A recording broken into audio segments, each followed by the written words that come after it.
What's up, YouTube? So before we get started with this video, on the Get Up, they're going to be talking about, does Eli Manning deserve to be a Hall of Famer? So let's see what they have to say about that. Eli had a great career, and I'm one of the 46 voters on the Hall of Fame committee. And I'm going to vote for Eli to go into the Hall of Fame. When you look at Eli and the guys who have won multiple Super Bowl MVPs, here's the list. It is Tom Brady. It is Joe Montana. It is Terry Bradshaw.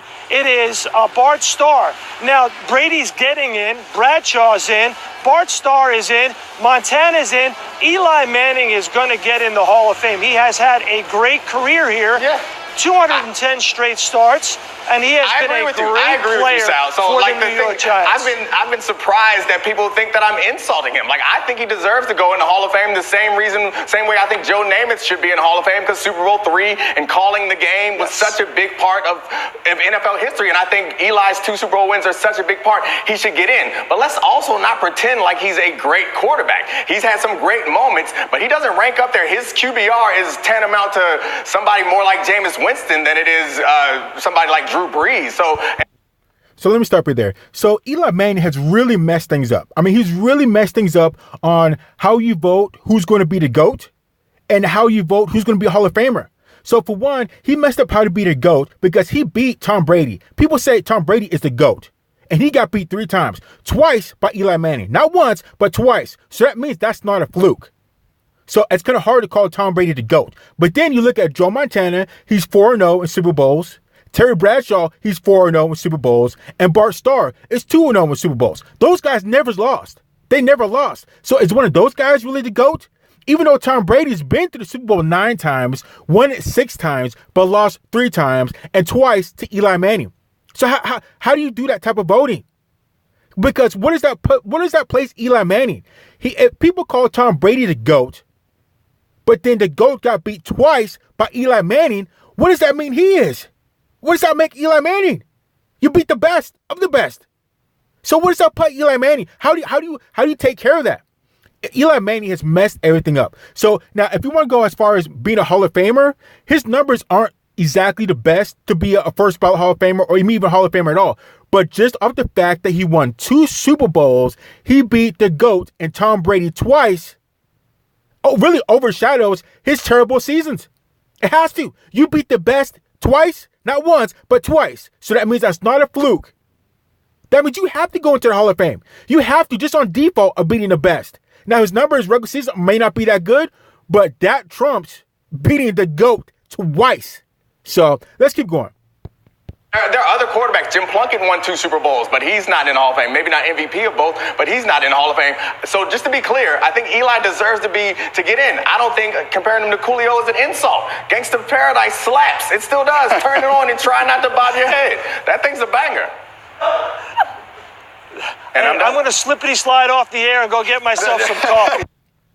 Yeah, but back to Eli. So, I mean, it just doesn't make sense. Eli's really ruined everything. He's really ruined everything. And this is where you can get into trouble of calling somebody the GOAT and Tom Brady, calling Tom Brady the GOAT with losses.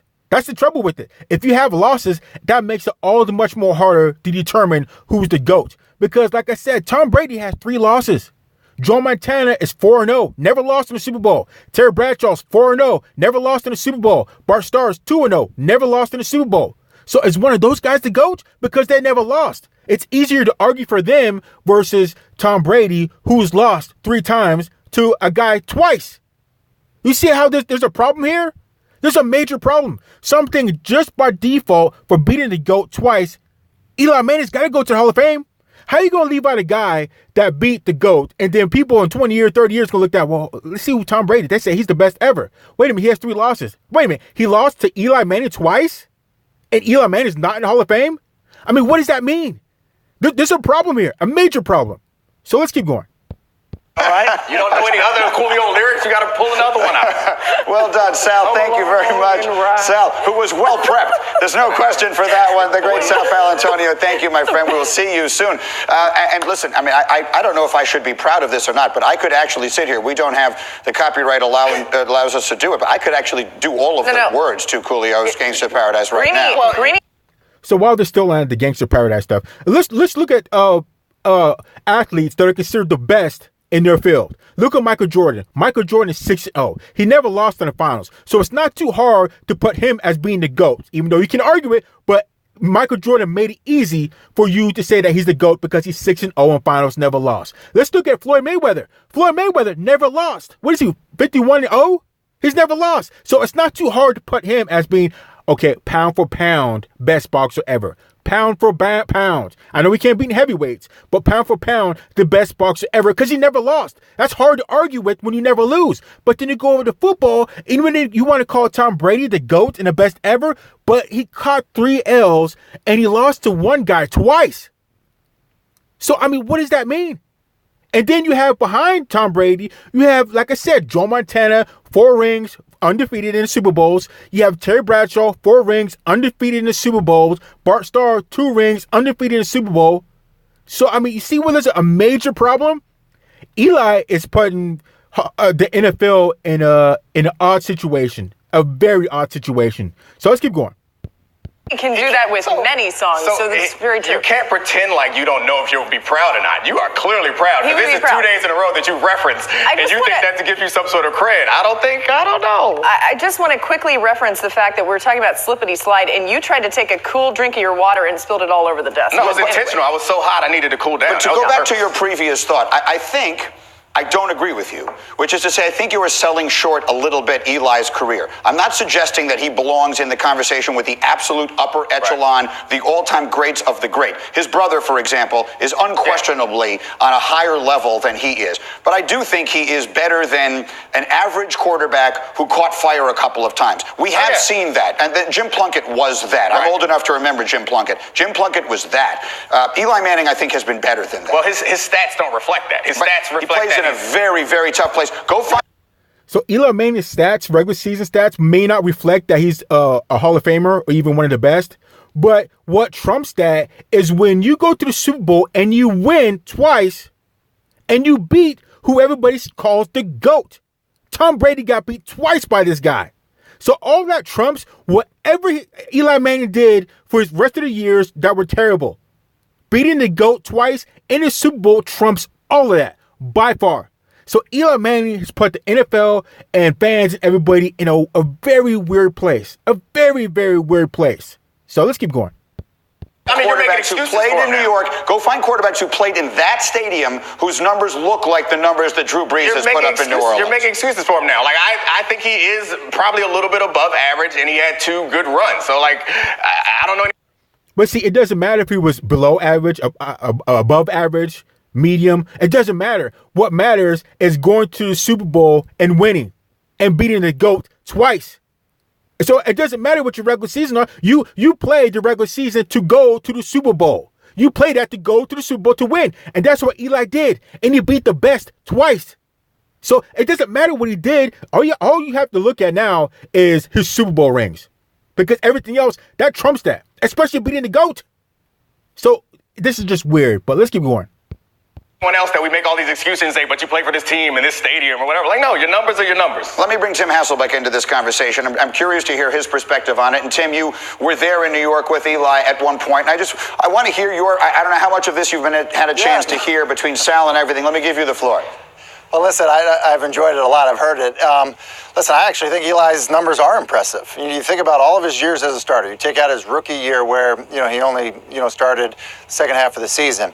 He's only had 2 seasons where he's thrown under, it sounds like Dominique agrees with that as well. No, I think he's a Hall of Famer. Yeah, right. I agree, but the numbers that people use to support him are counting stats. They're not efficiency stats like QBR. Like, he played for 15 years. Obviously, he will have a lot of touchdowns. He also has a lot of interceptions, and he's only 2 wins over 500, which there are only 2 other quarterbacks in the Hall of Fame.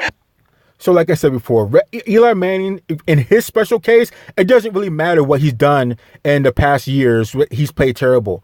What trumps that is those Super Bowl wins against the GOAT. And what shows what proves that is in 20 or 30, 40 years, when people look at who the Hall of Famers are and who's the best player, the best quarterback ever, they're going to look at Tom Brady. Or they're going to look at Eli Manning. Like, why is Eli Manning here? His numbers are terrible. He's just barely an average football player. But then when you look over, he has 2 Super Bowl rings. And then I keep looking, wait a minute, he beat Tom Brady twice. Not once, but twice. But we all consider Tom Brady the best. Yeah. So there's going to be like a little asterisk next to Eli Manning's name. And it's just so weird. So weird. Because as soon as I see, he's got 2 wins against Tom Brady, conversation's over. The conversation's over. Now we know why he got in. He beat the GOAT twice. So let's keep going. That are below 500, which he could end up being, because they're not going to be over 500 this year. Right, but you look at the guys that have gone into the Hall of Fame at his position, the most recent guys. And so the only guys whose numbers are significantly better, really, are Brett Favre's. And you look at Kurt Warner's in the Hall of Fame. Eli's numbers are better than Kurt Warner's numbers. You look at, you go back further to, the Troy Aikmans and Dan Fouts and guys of that era, and you look at Eli's numbers. But we all agree. From that, actually, Tim, because I think we all agree he's going to the Hall of Fame. There's not even any reason to debate that. Let me ask you this, though. This is the real reason I wanted to have you in this conversation today. I'm trying to figure out how this thing ends in New York for Eli, because and you've been in it, you're much closer to it than we are, because it feels to me like the Giants have been, and I think perhaps rightfully so careful. They've wanted so badly to let him go out gracefully, particularly after the embarrassing way that the whole thing got handled with Geno Smith. But I don't see a good way to get out of this the way they've set it up now. How do you think it ends? I think it ends kind of poorly. But in Greeny, you're 100% correct. There were people scarred over there because of how it went. And I think that Eli and the organization is prepared to move on from Eli kind of the way that the Giants moved on from Kurt Warner, even though Kurt Warner, obviously was not part of the Giants organization the way Eli has been. But I think that's ultimately what's going to happen. So if I was Eli, I couldn't care less how my career ends. He's made over $250 million. He has 2 Super Bowl rings against the GOAT, Tom Brady. You want to talk about bragging rights? Do you want to talk about bragging rights being Eli Manning? Oh, man, you beat the GOAT twice? He's the quiet little outlier there that messes everything up. You talk about bragging rights? He beat Tom Brady twice? Oh, my God. Let's keep going. Happen. I don't think they're going to be a very good team this year. And with that being the case, when you get to the second half of the season and you have the number 6 overall pick sitting there and you have a quarterback in his late 30s that's not playing great, then it's going to be time to move on, and it's going to be hard for everybody involved. All right, Tim, thanks a million for jumping in. I appreciate it very much. Good to see you. Have a wonderful weekend. We'll get back to it there. I like the debate. Look, we all agreed on the one thing. I do think that sending Eli out with a degree of dignity is going to be I respect that they want to do it, but I think it's going to be a hard thing to do. I agree, and I think when you look at that, you're actually talking about Daniel Jones, too, in all of this. Like, when do they start to play him, and how does that work? I don't think you can play him this season, honestly. I think if we're talking about dignity here. So I think you transition from Eli Manning like you pretty much do any other quarterback. You have respect for what he's done for the organization and things like that nature. So don't just completely cut him off and throw him away, but you gracefully walk him out, like the way they did with Kobe or any other type of superstars. And don't do him the way 49ers did Joe Montana and have him go to KC. Don't do it the way the Green Bay Packers and having Brett Favre go to the Minnesota Vikings. Don't do it the way San Francisco did and got rid of Jerry Rice and he had to go across the bay and wear an Oakland Raider uniform, which was disgusting. So, you gracefully let Eli Manning go in a style and in a respectful manner, because that man has done something huge. So let's keep going. We're talking about Eli playing this entire year. But I don't think it's up to the Giants to do it. He cannot leave with dignity if he doesn't want to leave with dignity. It becomes dignified as soon as he says